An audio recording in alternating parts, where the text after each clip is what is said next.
High dears, good morning. Welcome to Suji's lifestyle. ಹೇಗಿದ್ದೀರಾ? ನೀವೆಲ್ಲರೂ ಚೆನ್ನಾಗಿದ್ದೀರಾ ಅಂತ ಅನ್ನೋದು ನನ್ನ ಭಾವನೆ. Back to routine. ಇವತ್ತಿಂದ ಆ್ಯಸ್ ಇಟ್ ಈಸ್ ನಮ್ಮ ರುಟೀನ್ ವರ್ಕ್ ಶುರುವಾಗುತ್ತೆ. 1, 2, 3 ದಿನ ಎಷ್ಟೇ ದಿನ ನಾವು ಟ್ರಿಪ್ ಹೋಗಿ ಬಂದರೂ ಆ ಒಂದು ಗುಂಗಲ್ಲೇ ನಾವು ಇನ್ನೂ ಇರ್ತೀವಿ. ನಾವು ಟ್ರಿಪ್ಪಲ್ಲಿದ್ದೀವಿ ಅಂತ ನಾವು ಗುಂಗಲ್ಲೇ ಇರ್ತೀವಿ. ಅದು ಕೂಡ ಮನೆಗೆ ಬಂದಮೇಲೆ ಯಥಾಸ್ಥಿತಿ ನಮ್ಮ ಲೈಫ್ ಶುರುವಾಗುತ್ತೆ.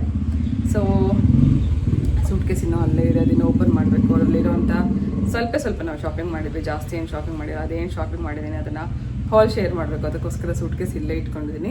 ಈಗ ಇನ್ನೂ ಸಮಯ ಆಗಿದೆ 7:30. ಆದರೆ ಬಿಸಿಲು ನೋಡಿ ಹೊರಗಡೆ ಎಷ್ಟಿದೆ ಅಂತ. ಒಂದೇ ಒಂದಿನ ನಾವು ಊಟಿನಲ್ಲಿ ಆ ಚಳಿನ ಅನುಭವಿಸಿದ್ದು. ವಾಪಸ್ ನಾವು ಯಥಾಸ್ಥಿತಿ ಅದೇ ಶೆಕೆ, ಅದೇ ಬಿಸಿ ವಾತಾವರಣದಲ್ಲೇ ಇದ್ದೀವಿ. ಆ ಬಿಸಿ ವಾತಾವರಣಕ್ಕೆ ಬರ್ತಿದ್ದಂಗೆ ನಮಗೆ ಊಟಿ ನೆನಪಾಗ್ತಿತ್ತು. ವಾಪಸ್ ಊಟಿಗೆ ಹೋಗೋಣ ಅನ್ನೋಷ್ಟು ಆಸೆ ಆಗ್ತಿತ್ತು. ಯಾಕಂದರೆ ಅಷ್ಟು ಚೆನ್ನಾಗಿದೆ ವೆದರಲ್ಲಿ ಊಟಿನಲ್ಲಿ. ನಾವು ಹೋಗೋಷ್ಟೊತ್ತಿಗೆ ಸಂಜೆ ಆಗಿದ್ದರಿಂದ ಮಳೆನೂ ಬರ್ತಾಯಿತ್ತು. ಜೊತೆಗೆ ಆ ವೆದರ್ ಕೂಡ ತಂಪಾಗಿತ್ತು, ತುಂಬ ಚೆನ್ನಾಗಿತ್ತು. ನಾವು ಮನೆಯಿಂದನೇ ನಾನು ಒಂದು 5 ಲೀಟರ್ದು ಒಂದು ಬಾಟಲ್ನ ನೀರು ತುಂಬಿಸ್ಕೊಂಡು ಹೊಟ್ಟೋಗಿದೆ, ಕೆಂಟ್ ವಾಟರ್. ಅದರಿಂದಾಗಿ ನಮಗೆ ಕುಡಿಯೋ ನೀರು ಅಲ್ಲಿ ಯಾವುದೂ ನಾವು ತೊಗೊಳಕ್ಕೆ ಹೋಗಿಲ್ಲ ಜಾಸ್ತಿ. ಆ ನೀರನ್ನೇ ನಾವು ಬಾಟ್ಲಲ್ಲಿ ಏನು ತುಂಬಿಸಿಟ್ಕೊಂಡಿದ್ವಿ, ಕಾರಲ್ಲಿ ಇಟ್ಕೊಂಡು ಬೇರೆ ಬಾಟ್ಲಿಗೆ ಹಾಕೊಂಡು ಕುಡಿತಾ ಇದ್ವಿ. ಆ ಬಾಟಲ್ ಕೂಡ ಒಳ್ಳೆ ಫ್ರಿಡ್ಜಲ್ಲಿ ಇಟ್ಟಿರಲ್ವ, ಹಾಗೆ ತಣ್ಣಗೆ ಕೊರಿತಾ ಇತ್ತು. ಅಷ್ಟು ಒಂದು ಒಳ್ಳೆ ವೆದರ್ ಊಟಿ. ಸೊ ಅದಕ್ಕೋಸ್ಕರನೇ ಈ ಟೈಮಲ್ಲಿ ಎಲ್ಲರೂ ಊಟಿ ಕಡೆಗೆ ಹೋಗೋದು. ತುಂಬ ಚೆನ್ನಾಗಿದೆ ವೆದರ್ ಮಾತ್ರ. ಬಟ್ ಏನಂದರೆ ಕೆಲವು ಕಡೆಗೆ ಜನ ಜಾಸ್ತಿ ಇರೋದ್ರಿಂದ ಪಾರ್ಕಿಂಗ್ ಏರಿಯಾ ಪ್ರಾಬ್ಲಮ್ ಆಗ್ಬೋದು, ಅಥವಾ ಸ್ಟೇ ಸಿಗ್ದಲೇ ಇರ್ಬೋದು. ಆಮೇಲೆ ಇನ್ನೊಂದು 2-3 ಕಡೆ ಡಿಸಪಾಯಿಂಟ್ ಆಯಿತು. ಅದೆಲ್ಲ ನಾನು ನಿಮಗೆ ಶೇರ್ ಮಾಡಿದ್ದೀನಿ. ಎಲ್ಲೆಲ್ಲಿ ಹೋದರೆ ಏನು ಸುಮ್ಮನೆ ವೇಸ್ಟ್ ಆಫ್ ಟೈಮ್ ಅಂತ ಅನಿಸುತ್ತೆ. ಅದೆಲ್ಲ ನಿಮಗೆ ಬ್ಲಾಗಲ್ಲಿ ಹೇಳಿದ್ದೀನಿ. ನನ್ನ ಬ್ಲಾಗ್ ಇನ್ನು ಯಾರೆಲ್ಲ ಊಟಿ ಟ್ರಿಪ್ ಬ್ಲಾಗ್ ವಾಚ್ ಮಾಡಿಲ್ಲ, ಒಂದ್ಸತಿ ವಾಚ್ ಮಾಡಿ. ಟ್ರಿಪ್ ಹೋಗೋದಕ್ಕೆ ಮುಂಚೆ ನಿಮಗೂ ಕೂಡ ಒಂಚೂರು ಐಡಿಯಾಸ್ ಸಿಗುತ್ತೆ, ಎಲ್ಲಿ ಹೋದರೆ ಹೇಗಿರುತ್ತೆ ಅಂತನ್ನೋದು. ಹಾಗೆ ಇವತ್ತಿನ ಬ್ಲಾಗಲ್ಲಿ ರಾತ್ರಿನೇ ಹಾಲು ತರಕಾರಿ ಇದೆಲ್ಲ ತರಿಸಿಟ್ಟಿದ್ದೀನಿ. ಸ್ವಲ್ಪ ಬ್ಲಿಂಕಿಟ್ಟಿಂದ ತರಿಸಿದ್ವಿ.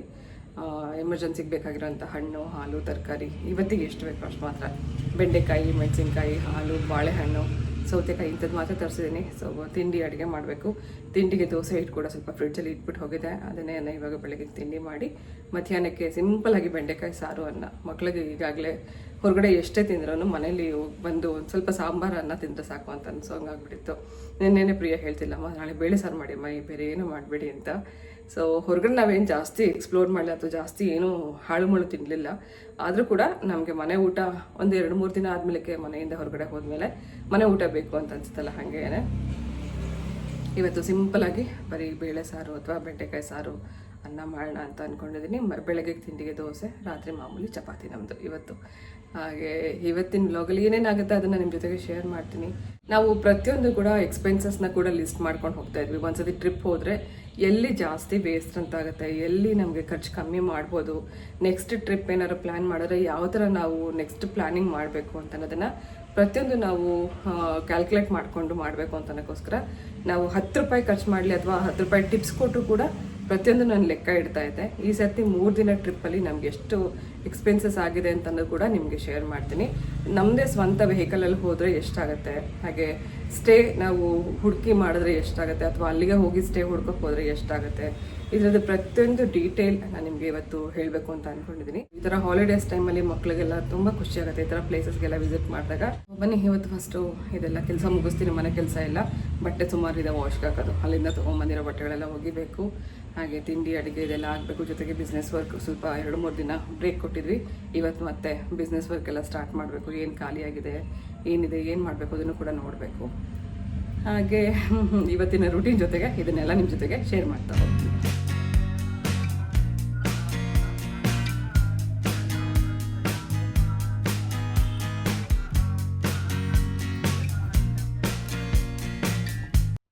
ದೋಸೆ ಹಿಟ್ಟಾಗಲಿ ಇಡ್ಲಿ ಹಿಟ್ಟಾಗಲಿ ಮಾಡಿಟ್ರೆ ಒಂದು ವಾರಕ್ಕಂತೂ ನನಗೆ ಮ್ಯಾಕ್ಸಿಮಮ್ ಹೆಲ್ಪ್ ಆಗುತ್ತೆ ಯಾವತ್ತಾರು ಎಮರ್ಜೆನ್ಸಿ ಇದ್ದಾಗ. ಸೊ ಈ ದೋಸೆ ಬ್ಯಾಟರ್ ಕೂಡ ನಾನು ಟ್ರಿಪ್ಪಿಗೆ ಮುಂಚೆನೇ ಒಂದಿನ ಮಾಡಿಟ್ಟಿದ್ದು ಇವತ್ತಿಗೆ ಹೆಲ್ಪ್ ಆಯಿತು. ಸೊ ಇದಕ್ಕೆ ಚಟ್ನಿ, ಕಡಲೆ ಬೀಜ, ಮೆಣಸಿನ್ಕಾಯಿ, ಬೆಳ್ಳುಳ್ಳಿ, ಕರಿಬೇವು ಇದನ್ನೆಲ್ಲ ಸ್ವಲ್ಪ ಹುರ್ಕೋಬೇಕು.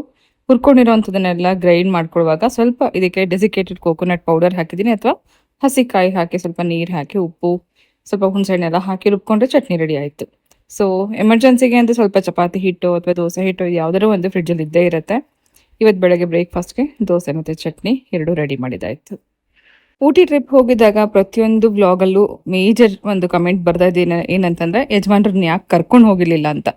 ಕರ್ಕೊಂಡು ಹೋಗೋದಕ್ಕೆ ಅವ್ರೇನು ಚಿಕ್ಕ ಮಗು ಅಲ್ಲ, ಅಥವಾ ನಾವು ಕಾರಲ್ಲಿ ಕೂರಿಸ್ಕೊಂಡು ಕಟ್ಟಾಕೊಂಡು ಹೋಗೋದಕ್ಕೂ ಬಲವಂತವಾಗಿ ಕರ್ಕೊಂಡು ಹೋಗೋದಕ್ಕೂ ಆಗಲ್ಲ. ಯಾಕಂದ್ರೆ ಅವ್ರಿಗೂ ಒಂದು ಏನೋ ಕೆಲಸಗಳಿರುತ್ತೆ, ಅಥವಾ ಬರಬೇಕು ಅಥವಾ ಬರಬಾರ್ದು, ಅವ್ರ ಇಷ್ಟ ಅದು. ಸೊ ಕರೆದಾಗ ಬರಲ್ಲ ಅಂತ ಹೇಳಿದ್ರು. ಹಾಗಾಗಿ ನಾವು 3 ಜನ ಹೋದ್ವಿ.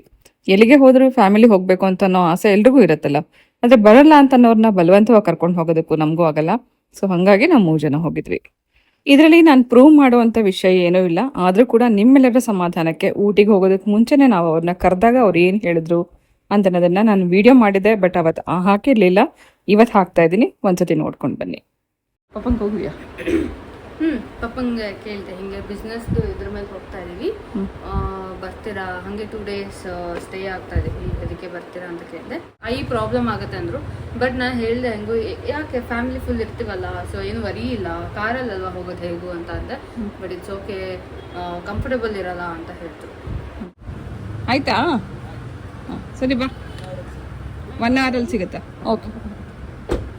Insurance done, E pass done, packing ಇವಾಗ ಹಾಕಬೇಕು.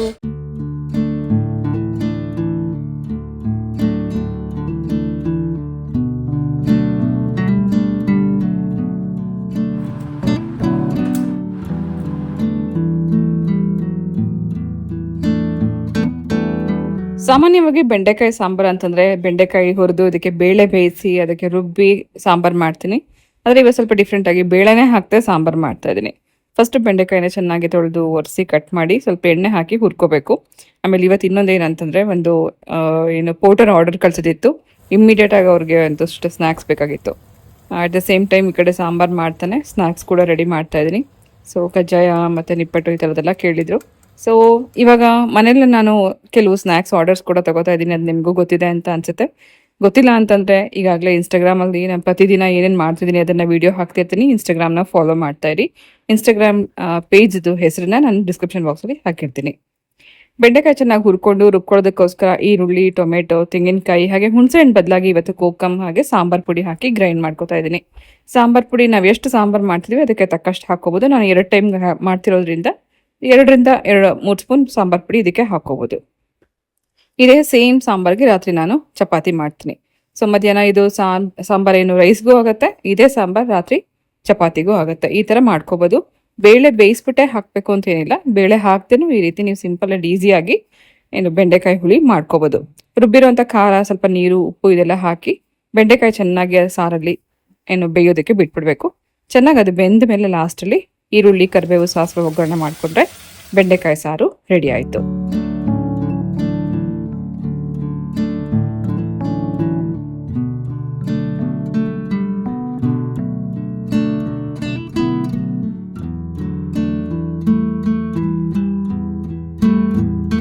ಇದೊಂದು ಸಣ್ಣ ಶಾಪಿಂಗ್ ಹಾಲ್. ನಾವು ಜಾಸ್ತಿ ಏನು ಶಾಪಿಂಗ್ ಮಾಡಿಲ್ಲ. ಸೊ ಮೊದಲನೇದಾಗಿ ನಾವು ಫಸ್ಟ್ ತಗೊಂಡಿದ್ದೆ ಇದೊಂದು ಟಾಯ್, ರಾಮನಗರದಲ್ಲಿ ಟ್ರಾಫಿಕಲ್ಲಿ ತಗೊಂಡಿದ್ದು. ಇದೊಂದು ಬಬಲ್ ಬರುವಂಥ ಒಂದು ಗನ್. ಇದು ಯಾರಿಗೆ ಅಂದರೆ ಸ್ನೂಫಿಗೆ ಆಟ ಆಡ್ಸೋಕ್ಕೋಸ್ಕರ ಪ್ರಿಯ ತಗೊಂಡಿರೋದು. ಅಷ್ಟು ಹೇಳ್ತದೆ ನಿನಗೆ ಇದು ಅಂತ. ಸೊ ಪ್ರಿಯಂಗೋಸ್ಕರ ತಗೊಂಡಿದ್ದಲ್ಲ, ಇದು ಸ್ನೂಫಿಗೋಸ್ಕರ ತಗೊಂಡಂಥ ಒಂದು ಟಾಯ್. ಅದಕ್ಕೆ ಸೆಲ್ ಹಾಕಬೇಕು, ಸೆಲ್ ಹಾಕಿ ಚೆಕ್ ಮಾಡಬೇಕು.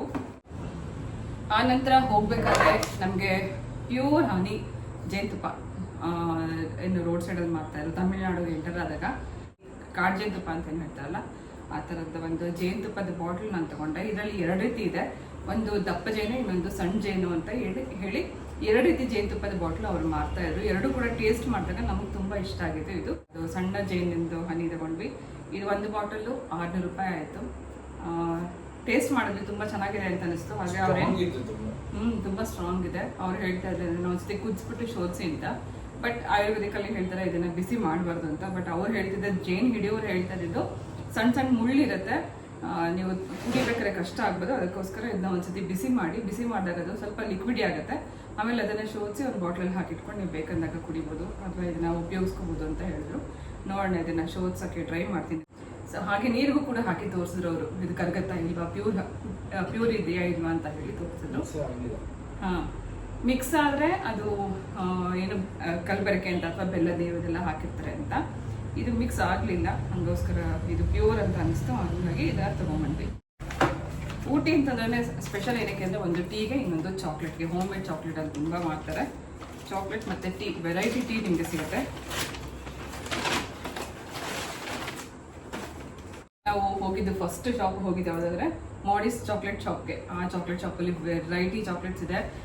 ತುಂಬ ಚಾಕ್ಲೇಟ್ ಇಷ್ಟಪಡೋಂಥವ್ರಿಗೆ ಆ ಶಾಪಿಗೆ ಕರ್ಕೊಂಡೋಗ್ಬಿಟ್ರೆ ಎಲ್ಲನೂ ಇಷ್ಟ ಆಗುತ್ತೆ.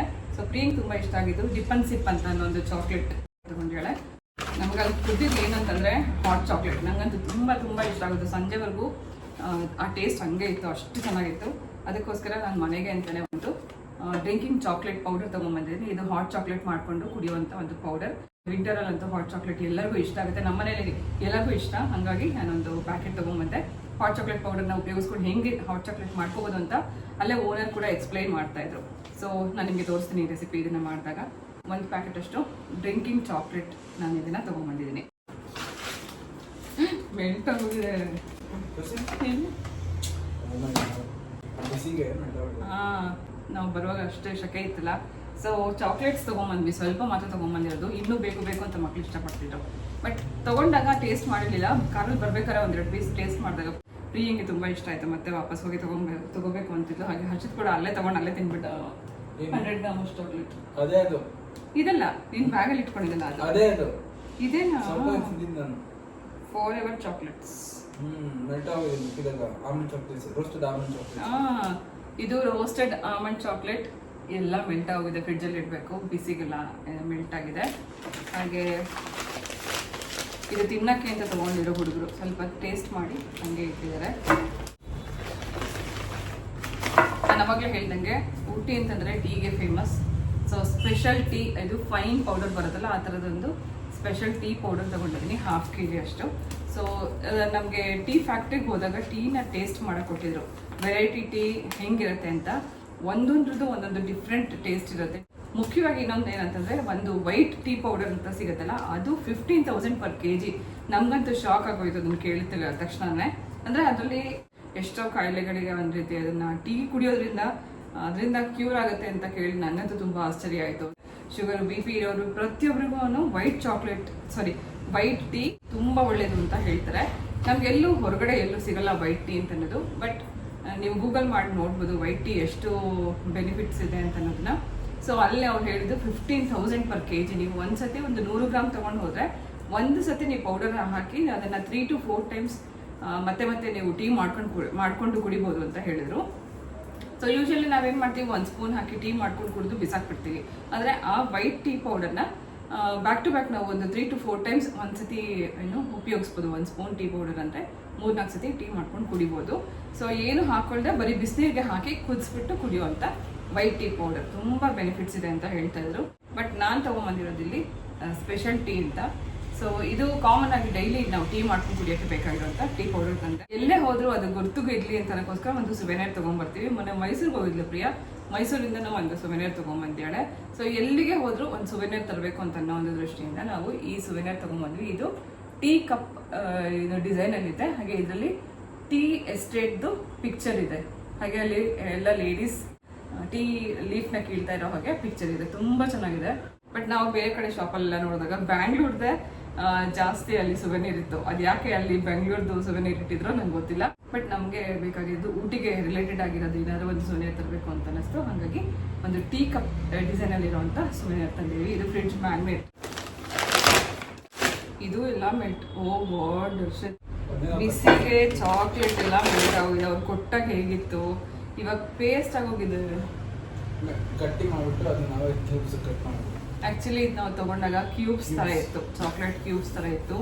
ಅಷ್ಟು ಬಿಸಿ ಇದ್ದಿದ್ದರಿಂದ ಎಲ್ಲ ಮೆಲ್ಟ್ ಆಗಿ ಕ್ರೀಮ್ ಥರ ಆಗೋಗಿದೆ. ಸೊ ಗಿಫ್ಟ್ ಕೊಡಬೇಕು ಅಂತ ತಂದಿದ್ದು, ಫ್ರೆಂಡ್ಸ್ಗೆ ಗಿಫ್ಟ್ ಕೊಡೋಕ್ಕೆ ಅಂತ ಮಕ್ಕಳು ತೊಗೊಂಬಂದಿದ್ದು. ಒಂದು ರಸ್ಬೆರಿದು, ಇನ್ನೊಂದು ಮ್ಯಾಂಗೋ ಫ್ಲೇವರ್ ಇರೋವಂಥ ಚಾಕ್ಲೇಟ್. ಅಲ್ಲಿ ಟೇಸ್ಟ್ ಮಾಡೋಕೆ ಕೊಟ್ಟಿದ್ರು ಟೀ ಫ್ಯಾಕ್ಟ್ರಿನಲ್ಲಿ. ಅದು ತೊಗೊಂಡ್ವಿ. ಬಟ್ ನೋಡಿ ಇವಾಗ ಹೆಂಗಾಗಿದೆ ಅಂತ. ಇದು ಯಾರು ಕೊಡೋದಿದ್ದು, ಹೆಂಗೆ ಕೊಡೋದಿದ್ದು? ಸ್ಪ್ರೆಡ್, ಇವಾಗ ಬ್ರೆಡ್ಗೆಲ್ಲ ಸ್ಪ್ರೆಡ್ ಹಚ್ಕೊಂಡು ತಿಂತಾರಲ್ಲ ಹಂಗಾಗೋಗಿದೆ, ಮೆಲ್ಟ್ ಆಗಿಬಿಟ್ಟು. ಊಟಿಯಿಂದ ಬಂದರೆ ಏನಾಗ್ತಿದೆ?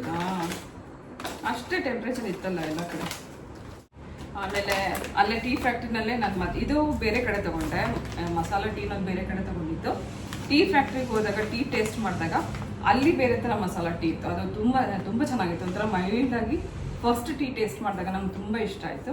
ಹಾಗಾಗಿ ಮಸಾಲ ಟೀ ತೊಗೊಂಡಿದ್ದೀನಿ. ಇದರಲ್ಲಿ ಎಲ್ಲ ರೀತಿ ಮಸಾಲೆ, ಏಲಕ್ಕಿ, ಮೆಣಸು, ಚಕ್ಕೆ, ಪಲಾವ್ ಎಲೆ ಮತ್ತು ಶುಂಠಿ, ಇದಿಷ್ಟು ಮಾಡಿರೋಂಥ masala tea powder. So 2 packet ಅಷ್ಟು ಟೀ ಪೌಡರ್ ನಾವು ತೊಗೊಂಬಂದಿದ್ದೀವಿ. ಸುಮಾರು ತಿಂಗಳಿಗೆ ಇದಾಗುತ್ತೆ. ಟೀ ಫ್ಯಾಕ್ಟ್ರಿನಲ್ಲೇ ಆಯಿಲ್ ಕೂಡ ಅವರೇ ಎಕ್ಸ್ಟ್ರಾಕ್ಟ್ ಮಾಡ್ತಾರೆ. ನಾವು ಹೋದಾಗ ನೀಲಗಿರಿ ಎಣ್ಣೆ ಪ್ರಿಪೇರ್ ಆಗ್ತಾ ಇತ್ತು. ನನಗೆ ಬೇಕಾಗಿದ್ದು ಪೇನ್ ಕಿಲ್ಲರ್. ಇವಾಗ ಕಾಲು ನೋವು ತುಂಬ ಇರುತ್ತೆ, ಅದಕ್ಕೋಸ್ಕರ ಒಂದು ಪೇನ್ ಕಿಲ್ಲರ್ ಆಯಿಲ್ ತೊಗೊಂಬಂದಿದ್ದೀನಿ. ಇದನ್ನು ಹಚ್ಕೊಂಡು ಸ್ವಲ್ಪ ಹೊತ್ತಾದ್ಮೇಲೆ ಬಿಸಿನೀರಲ್ಲಿ ವಾಶ್ ಮಾಡಿದ್ರೆ ಪೇನ್ ಕಮ್ಮಿ ಆಗುತ್ತೆ ಅಂತ ಹೇಳಿದ್ರು. ಸೊ ಹಂಗಾಗಿ ಒಂದು ಚಿಕ್ಕದೊಂದು ಬಾಟಲಲ್ಲಿ ಟ್ರೈ ಮಾಡೋಣ ಅಂತ ಹೇಳಿ ಮಾಡೀಸಲ್ಲಿ ಇನ್ನು ಕೆಲವು ಚಾಕ್ಲೇಟ್ಸ್ ತೊಗೊಂಬಂದಿದೆ. ಇದು ಕೂಡ ಎಲ್ಲ ನಟ್ಟೆಡ್ ಚಾಕ್ಲೇಟ್ ಏನು ಸಿಗುತ್ತೆ ಅದು ಹೋಮ್ ಮೇಡ್ ಚಾಕ್ಲೇಟ್ಸ್ ಆ ಥರದನ್ನು ತೊಗೊಂಬಂದಿದ್ವಿ. ಇಷ್ಟೇ ಈ ಸರ್ತಿ ನಾವು ಶಾಪಿಂಗ್ ಮಾಡಿದ್ದು. Last but not the least ಈ ಬಾಟಲ್ ನಾನು ಇಟ್ಕೊಂಡಿದ್ದೀನಿ. ಯಾಕೆ ಅಂತಂದರೆ ನಾವು ಫಸ್ಟ್ ಡೇ ಊಟಿಗೆ ಹೋದಾಗ ನೈಟಲ್ಲಿ ಒಂದು ಕಡೆಗೆ ಡಿನ್ನರ್ಗೆ ಹೋದ್ವಿ, ಒಂದು ರೆಸ್ಟೋರೆಂಟ್ಗೆ. ಅಲ್ಲಿ ಊಟಕ್ಕೆ ಹೋದಾಗ ಆ್ಯಕ್ಚುಲಿ ನಾವು ಎಂಟರ್ ಆಗ್ತಿದ್ದಂಗೆ ಪ್ಲಾಸ್ಟಿಕ್ ಫ್ರೀ ಅಂತಲೇ ಎಲ್ಲ ಕಡೆ ಬೋರ್ಡ್ ಹಾಕಿರ್ತಾರೆ. ಎಲ್ಲೂ ಕೂಡ ನಾವು ತೊಗೊಂಡೋಗಿರೋ ಬಾಟಲ್ ಕೂಡ ಎಸಿಬೇಕು. ಸೊ ಎಲ್ಲೂ ಕೂಡ ಪ್ಲಾಸ್ಟಿಕ್ನ ಅಲೋ ಮಾಡಲ್ಲ. ತುಂಬ ಚೆನ್ನಾಗಿ ಅದನ್ನು ಮೇಂಟೈನ್ ಮಾಡ್ತಿದ್ದಾರೆ. ನೇಚರ್ನ ಹಾಳು ಮಾಡಬಾರ್ದು ಅಂತ ಒಂದು ದೃಷ್ಟಿಯಲ್ಲಿ. ಆದರೂ ಕೂಡ ಜನ ಅಲ್ಲಲ್ಲಿ ಬಿಸಾಕಿರೋದು ನಾವು ನೋಡಿದ್ವಿ. ಸೊ ತುಂಬ ಒಳ್ಳೆ ಕಾನ್ಸೆಪ್ಟ್ ಇದು. ಪ್ಲಾಸ್ಟಿಕ್ನ ಯೂಸ್ ಮಾಡದೆ ಗಾಜಿನ ಬಾಟಲನ್ನ ಎಲ್ಲ ಕಡೆ ಕೊಡ್ತಾರೆ. ಇದರಲ್ಲಿ ಹೆಂಗೆ ಅಂತಂದರೆ ಈ ಥರ ಗಾಜಿನ ಬಾಟಲು ಇದು ಫಾರ್ಚೂನ್ ಅಂತ ಇದೆ. ನೀರು ಕುಡಿದ್ಬಿಟ್ಟು ವಾಪಸ್ ಕೊಟ್ಟರೆ 30 ರೂಪಾಯಿ ವಾಪಸ್ ಕೊಡ್ತಾರೆ. ಅಂದರೆ ಇದು ಒಂದು ಬಾಟಲ್ಲು 60 ರೂಪಾಯಿ. 60 ರೂಪಾಯಿ ವಾಟರ್ ಬಾಟಲ್ ತೊಗೊಂಡ್ರೆ ನಾವು ನೀರು ಕುಡಿದು ವಾಪಸ್ ಕೊಟ್ಟರೆ 30 ರೂಪಾಯಿ ವಾಪಸ್ ಕೊಡ್ತಾರೆ. ಅಥವಾ ನೀವು ಪೂರ್ತಿ ಬಾಟಲ್ನ ಕ್ಯಾರಿ ಮಾಡ್ಬೋದು. ಅಂದರೆ 60 ರೂಪೀಸ್ ಇದಕ್ಕೆ ಪೇ ಮಾಡ್ಬೋದು. ಸೊ ನಾವು ಡಿನ್ನರ್ಗೆ ಹೋಗಿದ್ದಾಗ ಈ ಬಾಟಲ್ ಕೊಟ್ಟರು. ನಮಗಂತೂ ತುಂಬ ಇಷ್ಟ ಆಯಿತು. ಬಾಟಲ್ ಕೂಡ ತುಂಬ ಚೆನ್ನಾಗಿತ್ತು, ಅದಕ್ಕೋಸ್ಕರ ನಾನು ಎತ್ಕೊಂಡ್ಬಂದೆ. ಸೊ ಇದೊಂದು ಒಳ್ಳೆ ಕಾನ್ಸೆಪ್ಟ್ ಇಟ್ಕೊಂಡಿದ್ದಾರೆ, ಎಲ್ಲೂ ಕೂಡ ಪ್ಲಾಸ್ಟಿಕ್ನ ಯೂಸ್ ಮಾಡಬಾರ್ದು ಅಂತ. ಇದಿಷ್ಟು ಇವತ್ತು ನಾವು ಶಾಪಿಂಗ್ ಮಾಡಿದ್ದು. ಇನ್ನೂ 1-2 ಸೊವೇನಿಯರ್ ಇದೆ, ಅದು ಪ್ರಿಯನ ಹತ್ರ ಇದೆ. ಪ್ರಿಯ ಏನೇನು ಶಾಪಿಂಗ್ ಮಾಡಿದ್ದಾಳೆ ಅದೆಲ್ಲ ಅವಳ ಬ್ಯಾಗಲ್ಲಿದೆ. ಅದೇನೋ ಏನಿದೆಯೋ ಅದನ್ನು ನಾನು ನಿಮಗೆ ಆಮೇಲೆ ತೋರಿಸ್ತೀನಿ ಪ್ರಿಯ ಸ್ನಾನಕ್ಕೆ ಹೋದ್ದು. ಸೊ ಒಮ್ಮೆ ಏನು ಬೇಜಾರಾಗ್ತಿದೆ ಅಂದರೆ ತುಂಬ ಇಷ್ಟಪಟ್ಟು ತೊಗೊಂಡಿರುವಂಥ ಚಾಕ್ಲೇಟ್ 2 ಕೂಡ ಮೆಲ್ಟ್ ಆಗೋಯ್ತು. ಇಷ್ಟೇ ಹೋಟೆಲಿ ಶಾಪಿಂಗ್ ಮಾಡಿದ್ದು, ಜಾಸ್ತಿ ಏನೂ ನಾನು ಮಾಡಿಲ್ಲ. ಹಾಗೆ ನಾನು ಒಂದು ಸ್ಟಾಲ್ ತೊಗೊಂಡೆ. ಅಲ್ಲಿ ಅದು ತುಂಬ ಥಂಡಿ ಇತ್ತು ಅಂತ ಅದಕ್ಕೋಸ್ಕರ ಒಂದೇ ಒಂದು ಶಾಲ್ ಥರ ಇರುವಂಥ ಚಿಕ್ಕದೊಂದು ಸ್ಟಾಲ್ ತೊಗೊಂಡೆ. ಅಷ್ಟೇ ಬಿಟ್ಟರೆ ಬೇರೇನೂ ನಾವು ಶಾಪಿಂಗ್ ಮಾಡಿಲ್ಲ. ಎಕ್ಸ್ಪ್ಲೋರ್ ಮಾಡಿದ್ವಿ, ತುಂಬ ಚೆನ್ನಾಗಿತ್ತು. ಇದು ನಮ್ಮ ಊಟಿ ಶಾಪಿಂಗ್ ಹಾಲ್. ಹಾಗೆ ನಾನು ನಿಮಗೆ ಹೇಳಿದೆ ಎಕ್ಸ್ಪೆನ್ಸಸ್ ನಾವು ಎಲ್ಲ ಕ್ಯಾಲ್ಕುಲೇಟ್ ಮಾಡ್ತಾ ಇದ್ವಿ ಅಂತ. 28,026 ರೂಪೀಸ್. ನಮಗೆ ಜಾಸ್ತಿ ಖರ್ಚು ಅಂತ ಬಂದಿದ್ದು ಯಾವುದು ಅಂದರೆ ಪೆಟ್ರೋಲ್. 7,000 ಚಿಲ್ಲರೆ ಪೆಟ್ರೋಲ್ಗೆ ಅಂತ ಆಯಿತು. ಮತ್ತು 2 ಕಡೆಗೆ ನಾವು ಸ್ಟೇ ಮಾಡಿದ್ವಿ. ಅದು ಕೂಡ ಊಟಿದು ಎಷ್ಟಾಯಿತು ಮತ್ತು ಇದರಲ್ಲಿ ಕೊಯಂಬತ್ತೂರಲ್ಲಿ ಎಷ್ಟಾಯಿತು ಅಂತ ಅದನ್ನು ಕೂಡ ಹಾಕಿರ್ತೀನಿ. ಅದಷ್ಟೇ ಅಲ್ಲದೆ ಎಕ್ಸ್ಟ್ರಾ ಎಕ್ಸ್ಪೆನ್ಸಸ್ ಅಂತಂದರೆ ನಾವು ಏನು ಶಾಪಿಂಗ್ ಮಾಡಿದ್ವಿ, ಊಟ ಮಾಡಿದ್ವಿ, ಅಷ್ಟೇ ಬಿಟ್ಟರೆ ಬೇರೆ ಏನಕ್ಕೂ ನಾವು ಜಾಸ್ತಿ ಖರ್ಚು ಮಾಡಿಲ್ಲ. ಎಂಟ್ರಿ ಟಿಕೆಟ್ಸ್ ಕೆಲವು ಕಡೆಗೆ ಎಂಟ್ರಿ ಟಿಕೆಟ್ಸ್ ಇರ್ತಿತ್ತು, ಅಂಥ ಕಡೆ ಮಾತ್ರ ಪಾರ್ಕಿಂಗ್ ಫೀಸು, ಎಂಟ್ರಿ ಟಿಕೆಟು ಇದೆಲ್ಲ ಒಂದು 50 ರೂಪಾಯಿ, 100 ರೂಪಾಯಿ, 20 ರೂಪಾಯಿ, 40 ರೂಪಾಯಿ ಈ ಥರ ಸಣ್ಣ ಪುಟ್ಟ ಚೇಂಜ್. ಹಾಗೆ ಸ್ವಲ್ಪ ಕ್ಯಾಶ್ ನೀವು ಕ್ಯಾರಿ ಮಾಡಬೇಕು. ಕೆಲವು ಕಡೆ ನೆಟ್ವರ್ಕ್ ಸಿಗೋದೇ ಇಲ್ಲ. ಸೊ ನಾವು 1-2 ಕಡೆಗೆ ನಾವು ಬೆಟ್ಟದ ಮೇಲೆಲ್ಲ ಹೋದಾಗ ನೆಟ್ವರ್ಕ್ ಸಿಗ್ತಿರ್ಲಿಲ್ಲ. ಸೊ ನಾನು ಕ್ಯಾಶ್ ತೊಗೊಂಡು ಹೋಗಿದ್ದೆ. ಅಟ್ಲೀಸ್ಟ್ ಒಂದು 3-4 ಸಾವಿರ ರೂಪಾಯಿ ಕ್ಯಾಶ್ ನೀವು ಕೈಯಲ್ಲಿ ಕ್ಯಾಶ್ ಇಟ್ಕೊಂಡು ಹೋಗೋದು ಒಳ್ಳೆಯದು. ಸೊ ನೆಟ್ವರ್ಕ್ ಪ್ರಾಬ್ಲಮ್ ಇರೋದ್ರಿಂದ. ಅದಷ್ಟೇ ಅಲ್ಲದೆ ನಮ್ಗೆ ಈ ಥರದ್ದು ಒಂದು ಖರ್ಚು ಅಂತಂದರೆ ಪೆಟ್ರೋಲ್ ಖರ್ಚು ಬರುತ್ತೆ, ಸ್ಟೇದು ಖರ್ಚು ಬರುತ್ತೆ, ಊಟದ ಖರ್ಚು ಬರುತ್ತೆ. ಸೊ ಈ ಥರ ಪ್ಲ್ಯಾನ್ ಮಾಡ್ಕೊಂಡು ಹೋಗೋದ್ರಿಂದ ನೆಕ್ಸ್ಟ್ ಟೈಮ್ ನಾವು ಎಲ್ಲಿ ಖರ್ಚು ಜಾಸ್ತಿ ಮಾಡ್ತಿದ್ವಿ, ಎಲ್ಲಿ ಉಳಿಸ್ಬೇಕು ಅಂತ ಗೊತ್ತಾಗುತ್ತೆ. ಒಬ್ಬ ವ್ಯಕ್ತಿ ಒಂದು 3 ದಿನಕ್ಕೆ ಒಬ್ಬರು ಯಾರು ಒಂದು 3 ದಿನಕ್ಕೆ ಟ್ರಿಪ್ ಅಂತ ಹೋದರೆ ಮಿನಿಮಮ್ ಅಂತೂ 8-9-10 ಸಾವಿರ ರೂಪಾಯಿ ಬಂದೇ ಬರುತ್ತೆ. ಅದ್ರ ಬದಲು ಈ ಥರ ಫ್ಯಾಮಿಲಿ ಒಟ್ಟಿಗೆ ನಾವು ನಮ್ಮದೇ ಓನ್ ವೆಹಿಕಲಲ್ಲಿ ಹೋಗಿರೋದ್ರಿಂದ ಇಷ್ಟ ಆಯಿತು. ಇದಿಷ್ಟೊಂದು ಮಾತ್ರ ನಾನು ಲೆಕ್ಕ ಇಟ್ಟು ಈ ಥರ ನಿಮಗೆ ತಿಳಿಸ್ಬೇಕು ಅಂತ ಅಂದ್ಕೊಂಡೆ. ಮೇ ಬಿ ನೀವು ಹೋಗೋರಿಗೆ ಒಂದು ಯೂಸ್ ಆಗುತ್ತೆ ಅಂತ ಅನ್ನೋ ಕಾರಣಕ್ಕೋಸ್ಕರ. ರೂಮ್ ಏನಾದ್ರು ಬುಕ್ ಮಾಡಿಲ್ಲ ಅಂತಂದ್ರೂ ಕೂಡ ಅಲ್ಲಿ ಹೋಗ್ತಾ ಇದ್ದಂಗೆ ಎಲ್ಲರೂ ರೂಮ್ಗೆ ಕರೆಯೋಕ್ಕೆ ಶುರು ಮಾಡ್ತಾರೆ, ರೂಮ್ ಇದೆ ಬನ್ನಿ ಅಂತ ಹೇಳಿ. ಸೊ ಜಾಸ್ತಿ ಇರುತ್ತೆ. ಫಸ್ಟೇ ನೀವು ಈ ಥರ ಎಲ್ಲ ಚೆಕ್ ಮಾಡಿಕೊಂಡು ಹೋದರೆ ಈಸಿ ಆಗುತ್ತೆ. ಸೊ ಗಡಿಬಿಡಿ ಆಗಲ್ಲ. ಅಥವಾ ನಾವು ಏನು ಪ್ಲ್ಯಾನ್ ಮಾಡ್ಕೊಂಡಿರ್ತೀವಿ ಆ ಪ್ರಕಾರನೇ ಹೋದರೆ ಟೈಮ್ ಕೂಡ ಸೇವ್ ಮಾಡ್ಬೋದು, ದುಡ್ಡು ಕೂಡ ಸೇವ್ ಮಾಡ್ಬೋದು. ಸೊ ಇಷ್ಟು ನಮ್ಮ ಈ ಸರ್ತಿಯ ಟ್ರಿಪ್ನ ಒಂದು ಎಕ್ಸ್ಪೀರಿಯನ್ಸ್ ಆಗಿತ್ತು, ಶಾಪಿಂಗ್ ಆಗಿತ್ತು. ಇದು ಇವತ್ತಿನ ಬ್ಲಾಗ್ ಆಗಿತ್ತು. ಮೇ ಬಿ ಇವತ್ತಿನ ಬ್ಲಾಗ್ ನಿಮ್ಮೆಲ್ಲರಿಗೂ ಇಷ್ಟ ಆಗಿದೆ ಅಂತ ಭಾವಿಸ್ತೀನಿ. ವಿಡಿಯೋ ಇಷ್ಟ ಆಗಿದ್ರೆ ಲೈಕ್ ಮಾಡಿ, ಹಾಗೆ ನಿಮ್ಮ ಫ್ರೆಂಡ್ಸ್ ಆ್ಯಂಡ್ ಫ್ಯಾಮಿಲಿಗೆ ನನ್ನ ವಿಡಿಯೋನ ಶೇರ್ ಮಾಡಿ. ಇವತ್ತಿನ ಈ ಬ್ಲಾಗಲ್ಲಿ ನಿಮ್ಗೆ ಏನೋ ಇಷ್ಟ ಆಯಿತು ಅಂತಂದ್ರೂ ಕೂಡ ಕಮೆಂಟ್ ಸೆಕ್ಷನಲ್ಲಿ ತಿಳಿಸಿ ಅಂತ ಹೇಳ್ತಾ ಇವತ್ತಿನ ಬ್ಲಾಗ್ ಜೊತೆಗೆ ನಾನು ಹೊರಡ್ತಾ ಇದ್ದೀನಿ. ಮತ್ತೆ ಸಿಗ್ತೇನೆ ನಾಳೆ ಇನ್ನೊಂದು ಇಂಟ್ರೆಸ್ಟಿಂಗ್ ಆಗಿರುವಂಥ ಬ್ಲಾಗ್ ಜೊತೆಗೆ. ಹೋಗಲ್ಲ.